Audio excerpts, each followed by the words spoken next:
Hello, welcome to Artist Interview. I am your host, Jameson Baxter. Each episode, I interview an artist to highlight their work and creative process in order to inspire others to create. Today, we will hear from Gary Briggle, a performing artist from Minneapolis, Minnesota. Gary strives to embody generosity and collaboration in all the many spaces he occupies as an artist, as an actor, a director, a singer, a teacher, and a writer. Thank you, Gary, for joining me today to talk a little bit about who you are and your life as an artist, and just welcome to this program. Thank you, Pastor. It's wonderful to see you. So, Gary, can you just share a little bit about who you are, where you're located, and a little bit about what you do and how you identify as an artist? Certainly. I'm in South Minneapolis. My wife, Wendy, and I have been here in our little house in the Whittier neighborhood for about 35 years. And we were lucky to find this little house and to be able to afford it with every penny that we had at that time.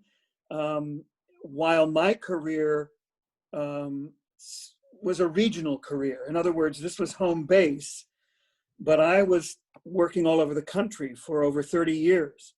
And it spawned out of a career first in opera and musical theater, quickly spread into directing and teaching, in fact. So by juggling all of those various and diverse balls, I've managed to keep myself busy and make a career and a living as a freelance performing artist. That's wonderful. Thank you. Yeah. So how long would you say you have been an artist? Well, I would have to quote my wife, and that would be to say that I'm not so sure that we can call ourselves artists. I think artists call us, they bestow that on us. But I will say that if artistry has something to do with humility and discipline and dedication, a passion, as well as talent and imagination, and a willingness to learn and grow, then I've aspired to be an artist since I was in high school, I think. But it wasn't until I got into college and had a voice teacher who was an artist, undeniably, irrefutably, a great artist who'd had a wonderful career in Europe. And he sat me down and said, if you work hard, Gary, you will be worthy of a career as an artist. And that was, of course, a thrilling moment, because there was nothing I wanted more than that door to open of possibility. What would it take for me to become an artist? And he was the first person to begin to give me those tools. Wow. Yeah. That is thrilling. It was. My parents, of course, gasped and said, how are you going to make a living as an artist? What are you doing? So did you have aspirations? Did you have aspirations before that conversation happened of like what you were going to do? Okay. I went to St. Olaf, certainly with a love of music and a love of theater and a love of literature. I'll confess, Jameson, my father was a doctor, a genetic agricultural scientist, and worked for the Department of Agriculture. And I wanted to be a scientist and a doctor too, maybe a veterinarian. But at some point it was revealed to me that the math and science didn't come as easily to me as my father said it needed to. So I went to St. Olaf not knowing what I wanted to do, thinking maybe I'd teach English because I loved English, or history or literature. I didn't know. But my freshman year, first semester, it was determined that I should get a Bachelor of Music degree in voice. And the rest, as they say, is history. Yes. And what a beautiful history that has been. Yeah. Pretty exciting. Definitely. So Gary, why would you say you create? Maybe you want to tell us about what it was in high school that kind of that stirring happened within you, or why do you do what you do? Well, I think, Pastor, that the spark jumped between imagination, creativity, and empathy. I wanted very much, when I discovered the literature of theater, of world theater, Tennessee Williams and Arthur Miller and Ibsen and Chekhov and many others. But when you're young and impressionable and you suddenly realize the humanity that has been captured in those great works for the stage, I just wanted so much to be worthy to step into the lives of those created characters and inhabit them and see if I could raise the consciousness and move and entertain and delight and touch the hearts of audiences captured in those plays and in musical theater as well. Thank you. Yeah. Does that make sense? It does make sense. Yes. I mean, I think one of the truly powerful things about theater is you need an audience. There's this collaborative effort, if you will. And I guess what I'm realizing now is I think I'm a big fan of collaboration, and I think for art to be truly powerful and truly impactful, or the best art to me is collaborative. So it has a collaborative element. And with theater, I mean, there is something magical about it when people gather together and make that come alive, and the audience is very much a part of that. Yeah, that's well, you've put your finger on the next most seminal kind of moment in my life. When I was in graduate school and an apprentice at the Minnesota Opera, my paths crossed with Wesley Balk, who was the head of the acting program at the university and also the artistic director of the Minnesota Opera Company. And his whole mission was to enrich collaboration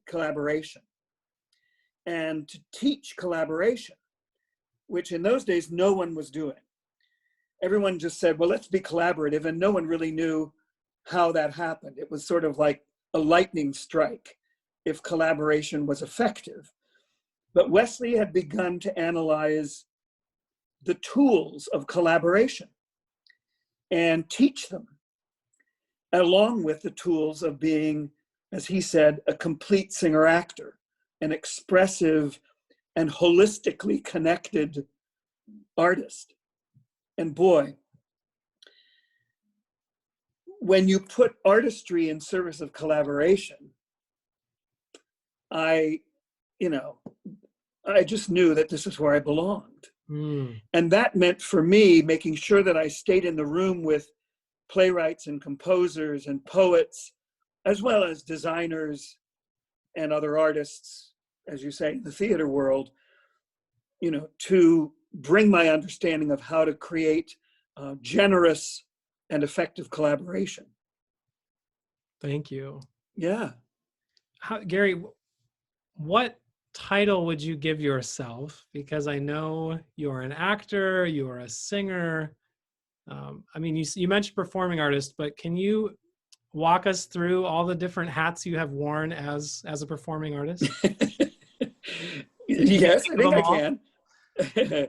Well, I'll just say to preface this that my life has been largely determined by these influential people, teachers, and opportunity.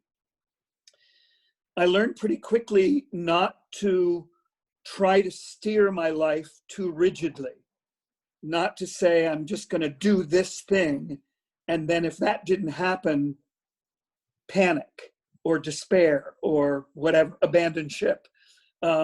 So that being said, I wanted to be an actor. But people said, no, you really need to sing. You're a really wonderful singer. So you need to be a singer-actor, which meant opera, which meant musical theater in all of its forms, contemporary and traditional. It meant new musical theater. Pretty quickly then in my career as a performer, people stepped up and said, you have such wonderful ideas as a collaborator when you're rehearsing. You really should be a director. And I thought, wow, I have a lot of homework to do to figure out how to do that. So I went to work figuring out how to be a director. And then people said, you know, the best part about your directing is you're such a good teacher. You should be a teacher. And I said, oh, no. I know what good teachers are. I've had great teachers. I've never studied to be a teacher. I'm not going to pretend to be a teacher. And they said, okay, call it what you will, but you need to teach. Well, eventually, a head of white hair and 40 years of experience, I understood what they meant. I needed to be in the room with high school kids and college kids and just work with them together and forget about the label. Just collaborate, share what I know, encourage, and yes, teach. So the last part of this is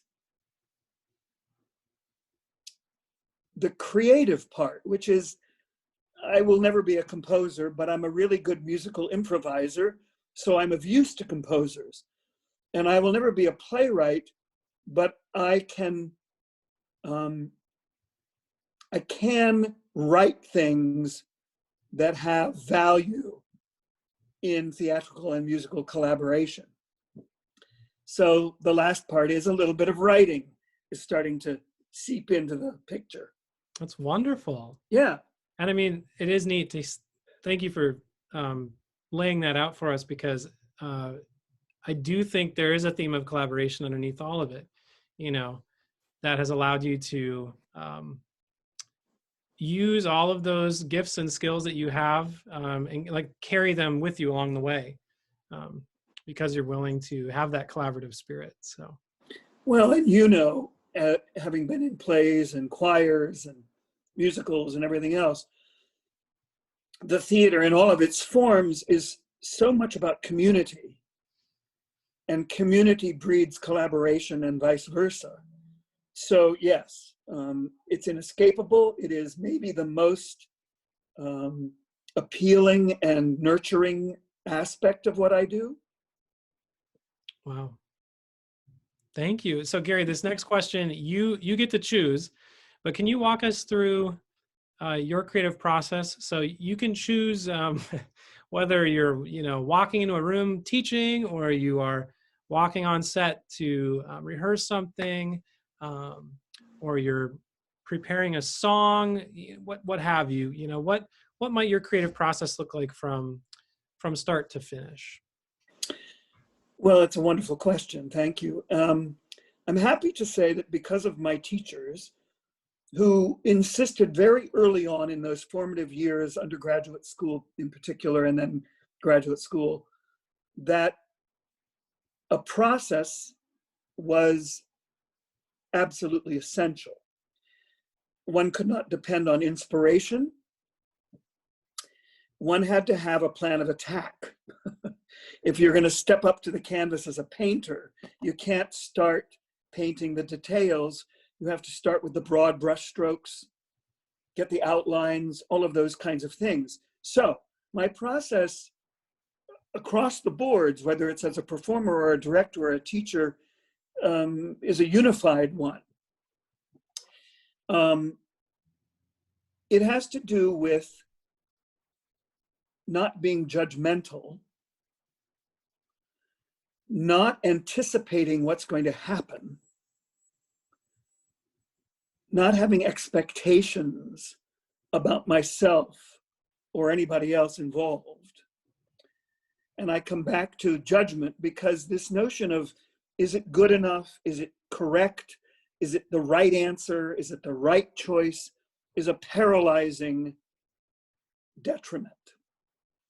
So from the very beginning of my work, one has to practice with patience and perseverance, not being judgmental and not having expectations. One has to be willing always to listen to your instincts and intuitions and trust those things. And I guess the last part of this component process is impeccable preparation. So in the opera world, for instance, the first day of rehearsal, you have to be completely memorized. And that's not a bad goal, whether you're working on a Shakespeare play or directing a piece or whatever you're doing. But impeccable preparation is very much a part of my process. And then preparation makes room for spontaneity and discovery and collaboration with everybody else in the room.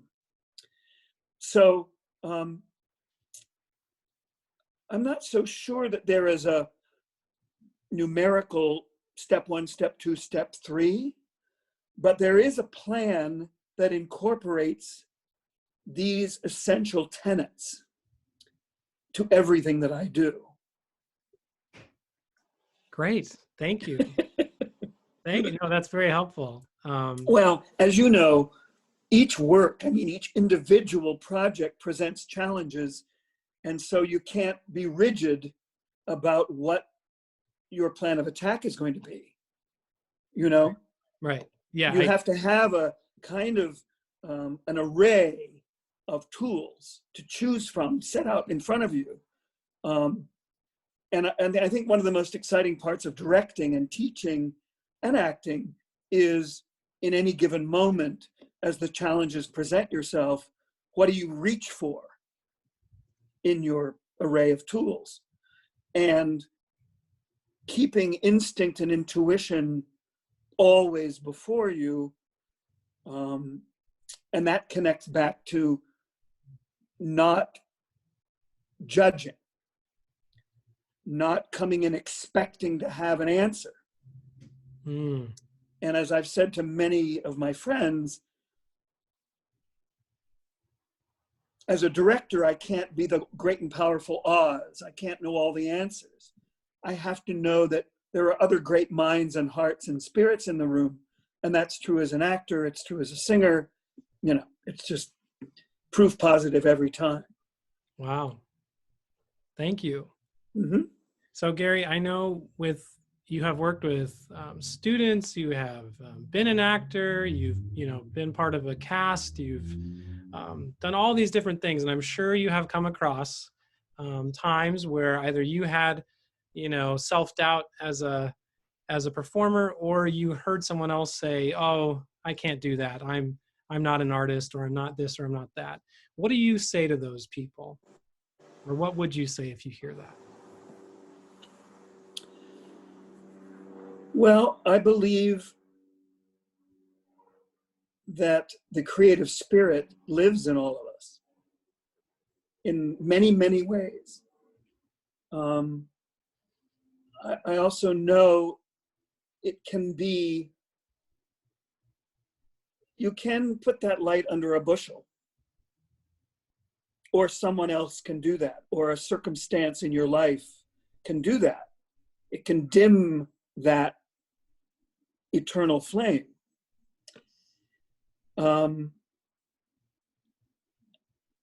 I just believe that to everything there is a time and a season. And there are times when the creative spirit burns very brightly. It rushes and flows and is exhilarating. And there are times when it's very much more quiet. And that doesn't mean it's not alive. It just is a living thing. It's part of our spirit, part of our soul, part of who we all are. And so I guess what I say to myself is, it's okay to be quiet and listen. It's even okay to have moments of despair and touch bottom. But it is not okay to give up on yourself or on anyone else. And it may sound strange, but one of the surest ways to rekindle a dwindling spirit of creativity or imagination or artistry is to be generous to someone else.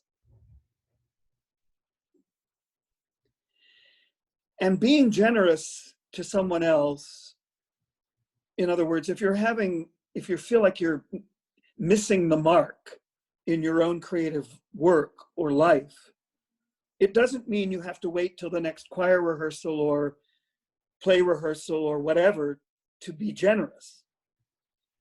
Since it's all the same spirit, be profoundly generous, and it will fuel your own spirit. It will also reaffirm your connection to others and to yourself. Mm.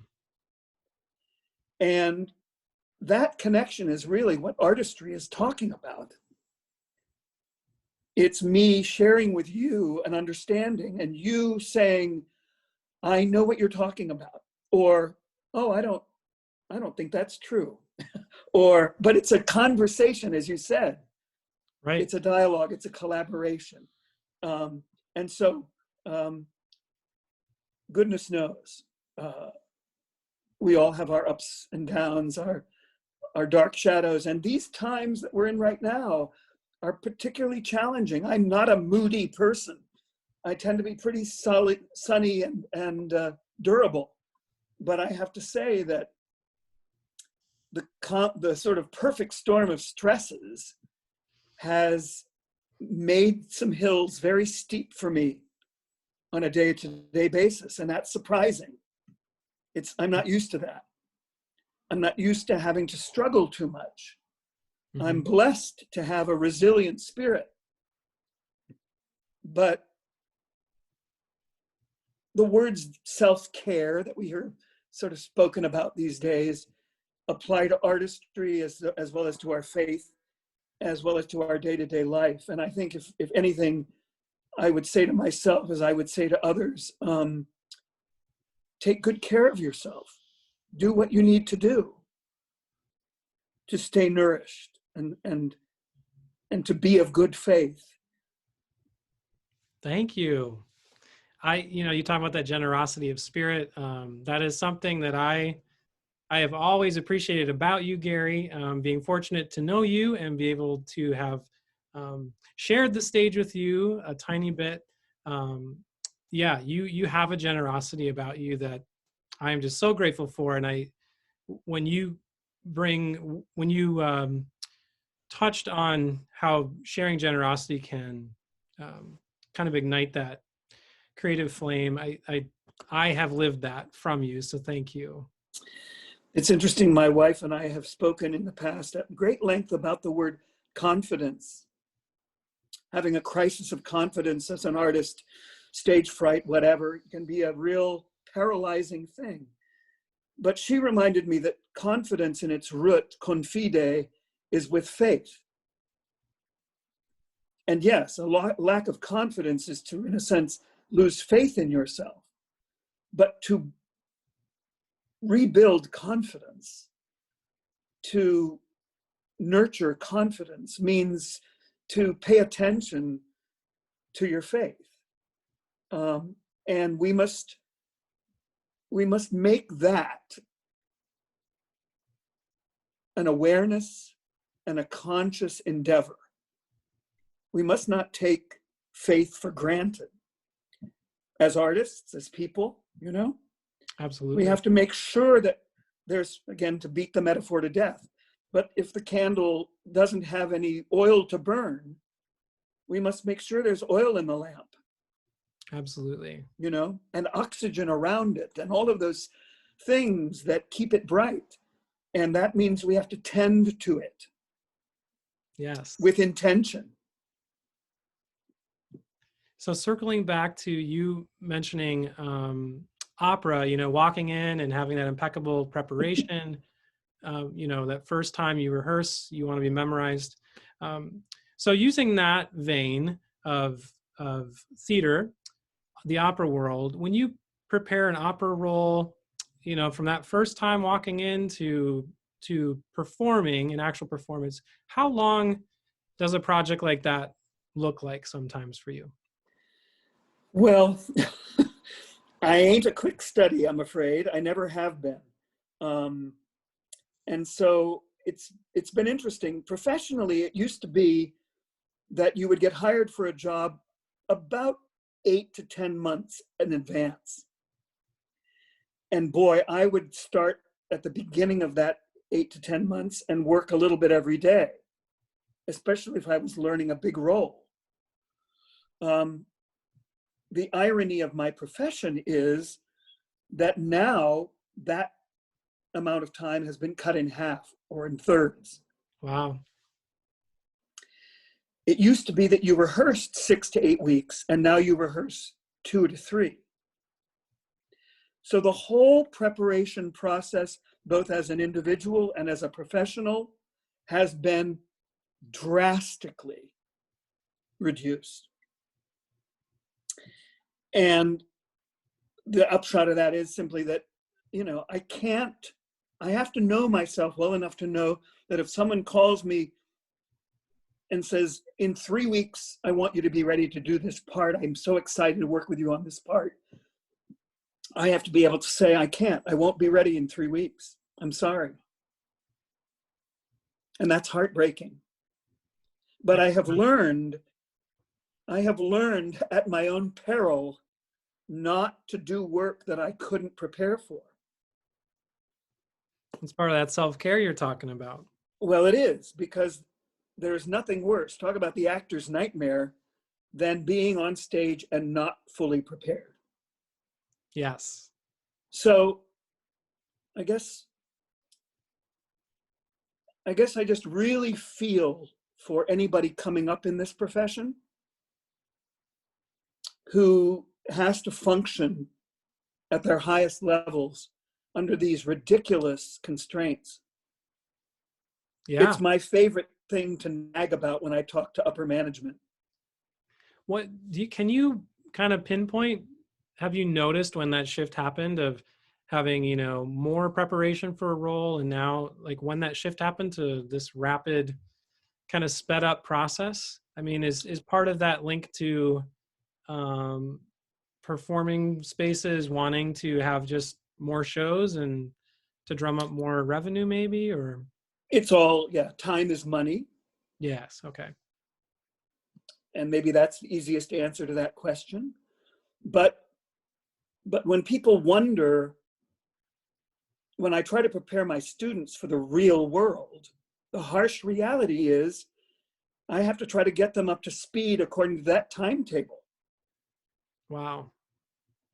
And it's terrifying for them, and it should be. It's terrifying for me. When did it happen? It's a little bit like how they say you can kill a frog.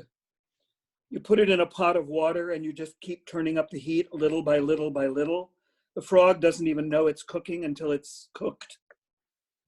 I don't think actors are that stupid. I think actors have been complaining for 20 years that this is becoming more and more and more difficult.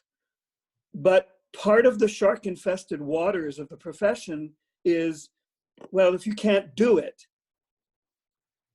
then you shouldn't be doing it. It's pretty heartless. Mm-hmm. And people have said to me and to others, if you can't stand the heat, find another profession. But for those of us who have been it for the long haul, what I notice is just the quality of the work. The mediocrity that masquerades as excellence is heartbreaking at the highest levels of our profession.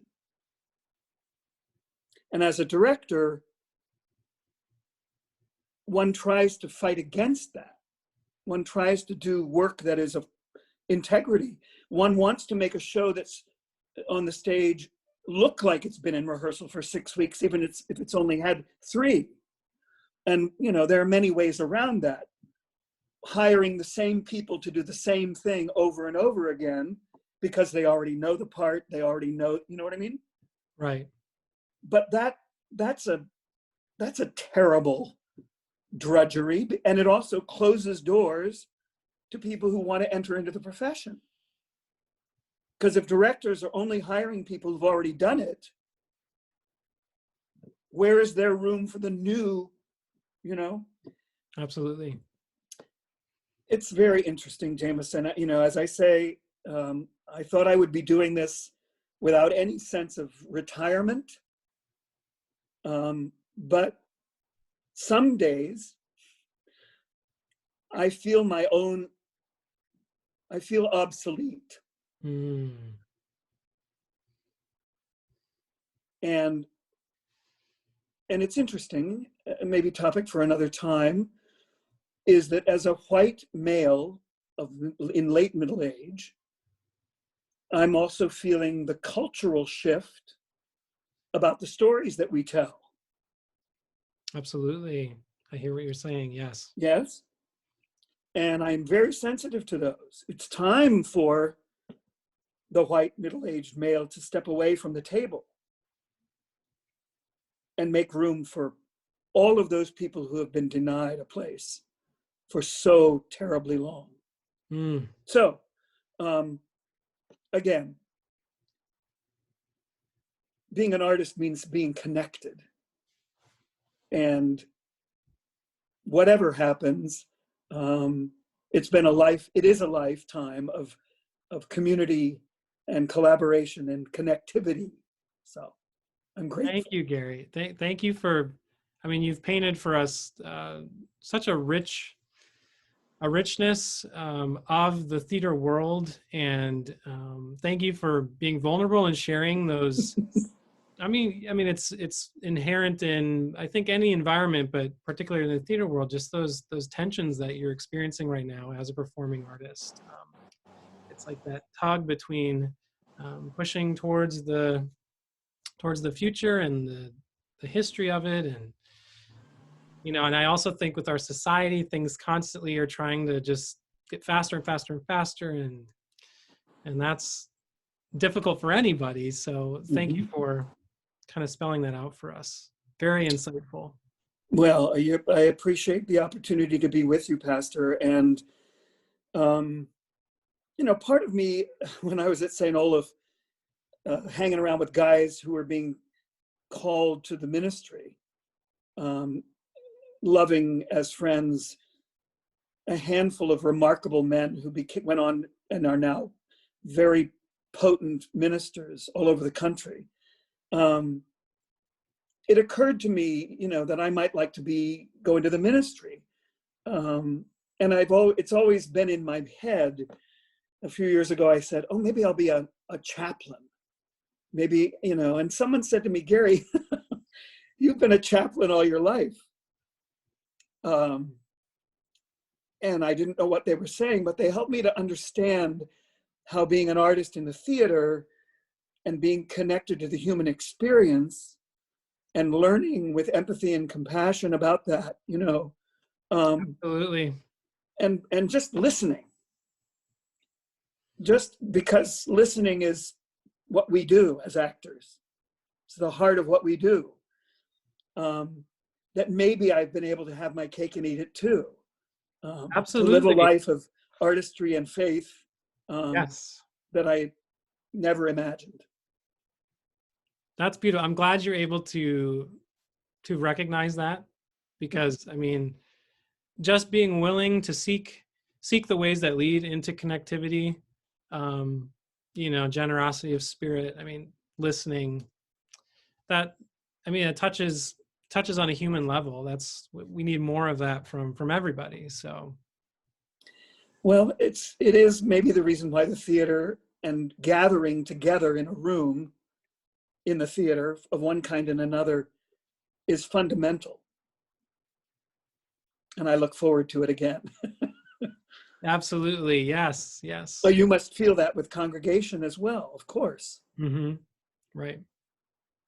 Well, thank so you. We accept the challenges that face us. Yes, And we that's come right. up with new ways to yes. cope. I know. So thank you so much for everything you've shared, for your time.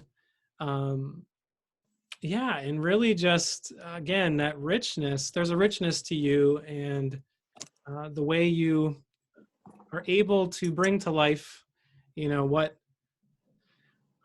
your artistry and everything that you do. So thank you so much, Gary. Well, thank you, Jameson. It's a privilege and a joy to be with you always. God bless. You as well.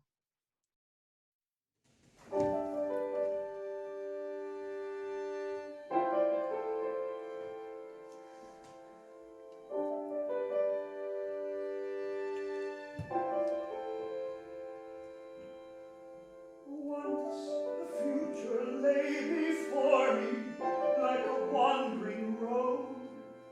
I heard the hills call out to cast off fear and doubt. The sun's begun its course, they warn me, and it won't be slow. Don't wait until tomorrow to start out.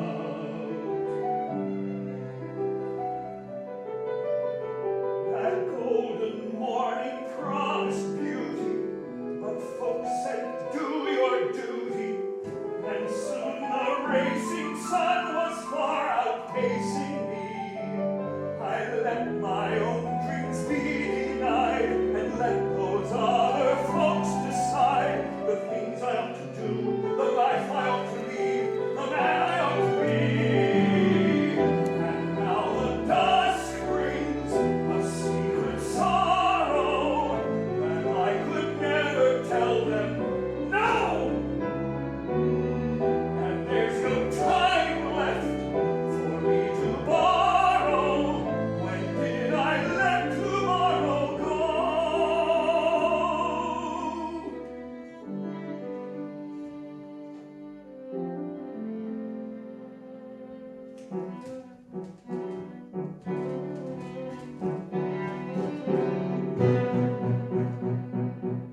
When I was young, I thought I'd go west with the sun and join my uncle out in Oregon. No farm work for me. I'd get a job on a ship, ride away to the restless sea. Let the gales rip and sail easy and free, singing and laughing and letting the salt spray break against my face. When I was young, I thought I'd go west with the sun and make my fortune out in Oregon. No farm work for me. I'd get a job on a ranch, ride a horse in a jamboree, make the ladies blanch, live life easy and free, laughing and shouting and shocking all the folks with my wild cries, my wild cries. Ah, ah.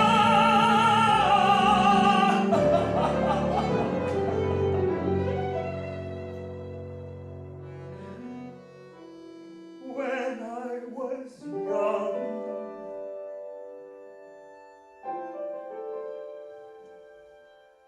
now the future lies in pieces like a broken sail. It's a horse grown old whose racing days are gone, and all the dreams I dreamed and vowed to follow without fail are fading swiftly with the setting sun.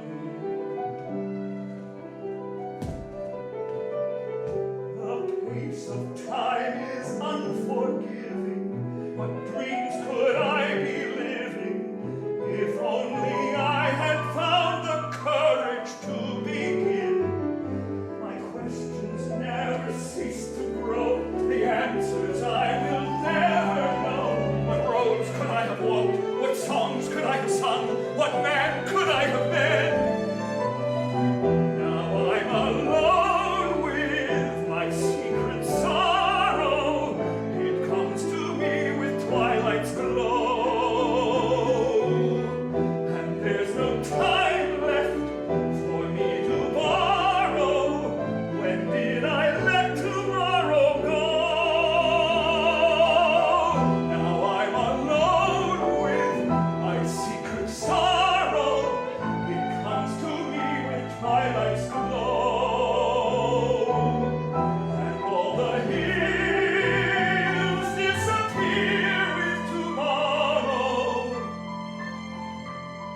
sun has run its course, the sun is sinking low. When did I let too